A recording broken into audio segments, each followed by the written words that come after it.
Good afternoon, and welcome to Wednesday Whispers with Our Father. Today's message is a real severe one that you have to ask yourself and spend time on and dwell on. And it is my prayer that if it's applicable to you, He will reveal what's needed for you to interpret this message and to take it to the next level. Okay, so today's message's name is What Governs Your Heart? Okay, so I'm going to read the Passion Translation, Matthew 13 verse 5. Other seeds fell onto gravel that had no topsoil. The seeds quickly shut up, but when the days grew hot, the sprouts were scorched and withered because they had insufficient roots. So this is one of the parables that Jesus told about the farmer that's sowing seeds. You know this very well. And Abba brought to my attention that our hearts are like this. It's the soil is not deep enough. And then when persecution comes, the seed just withers away. So listen how Mark explains it. So, okay, wait, let me first read how Matthew explains that and then how Mark explains it. So Matthew 13 verse 20 says, the seed sown on gravel represents the person who gladly hears the kingdom message, but his experience remains shallow. Shortly after he hears it, troubles and persecutions come because of the kingdom message he received. Then he quickly falls away, for the truth didn't sink deeply into his heart. Okay, now listen how Mark explains it. So Mark 4 verse 16 to 17. The seed sown on gravel represents those who hear the word and receive it joyfully, but because their hearts fail to sink a deep root into the word, they don't endure for long. For when trouble or persecution comes on account of the word, they immediately wilt and fall away. So this is then the question, what governs your heart? Because your heart is the soil where the word that Abba gives you, which is not necessarily only what you find in the Bible, but other words he gives you personally, what he speaks to you, what he shows you, that's also his word. And you know, the biggest thing that keep our soil in our hearts, let's say, shallow, is religion and all the lies surrounding it. And I know it's a shocking thing to hear. Like for me too, when he gave me this message, I was kind of in awe, of course, but also very nervous, like to realize maybe there's still religion floating in my heart that needs to be removed.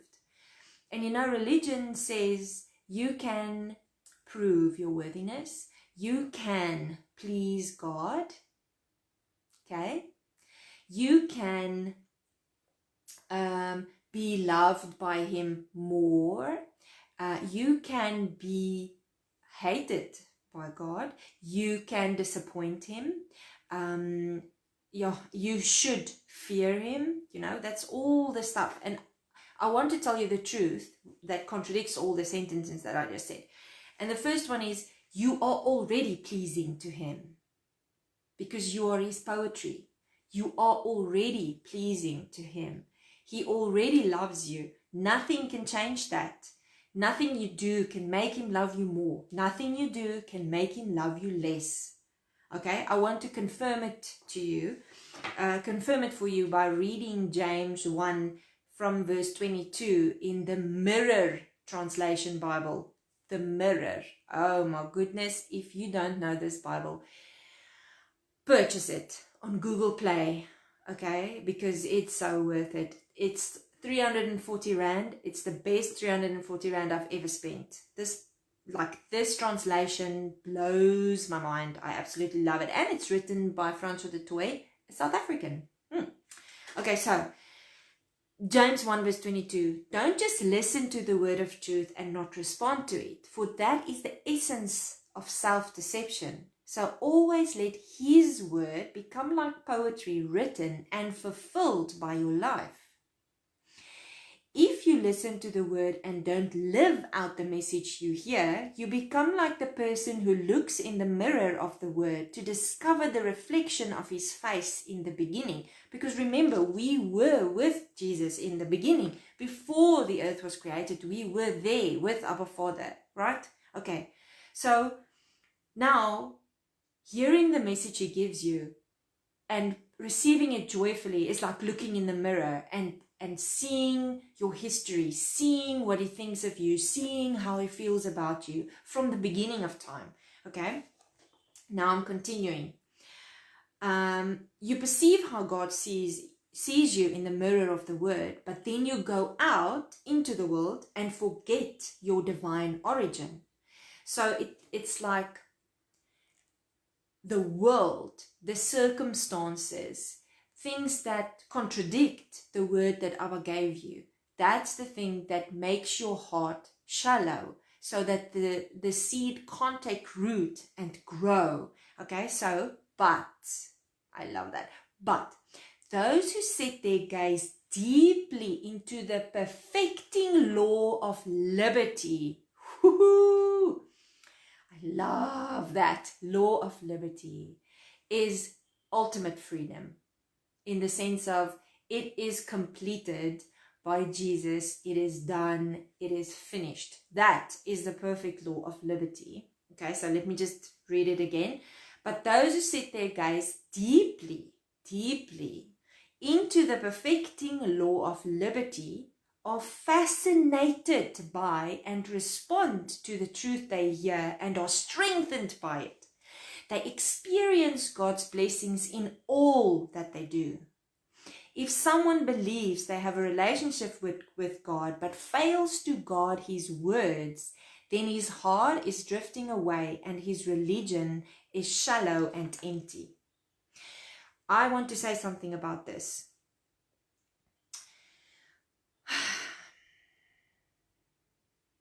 If you believe you have a relationship with God but fail to guard your words, you need to understand that we contradict ourselves. So we would say things that actually belittle his version on the inside of us. We talk down on ourselves. We discredit what he gives us. We dishonor the stuff that he gives us, the words and our identity. And if he shows us images or he confirms stuff to us, then we belittle that, we dishonor it, we don't take it as truth, we don't run with it, we don't say, yes, thank you, Abba Father, let it be so, let's go, that type of thing. Okay, and then his heart is drifting away because your unconscious mind can't allow you to take what Abba Father says and cherish it, as well as speak negative against yourself and against it. It can't do both. It will either then go with one of them, which unfortunately it chooses the one that weighs the heaviest. That's, yeah, so remember that. It goes with the one that weighs in energy, weighs the heaviest. Okay, then true spirituality that is pure in the eyes of our Father God is to make a difference in the lives of the orphans and the widows in their troubles, and to refuse to be corrupted by the world's values. Okay, so this is also, I used to understand this as orphans and widows is actually physical orphans and widows. And if you are called for physical orphans and widows, awesome.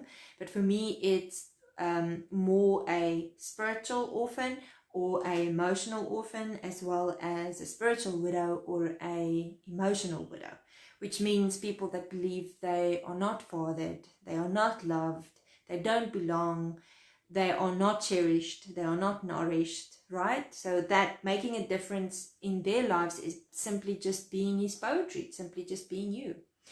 So I want to close off or end off this video by asking you again, what governs your heart? Because that will ensure if your soil to receive his seeds is deep enough so that it can actually grow roots or not. Have a blessed day.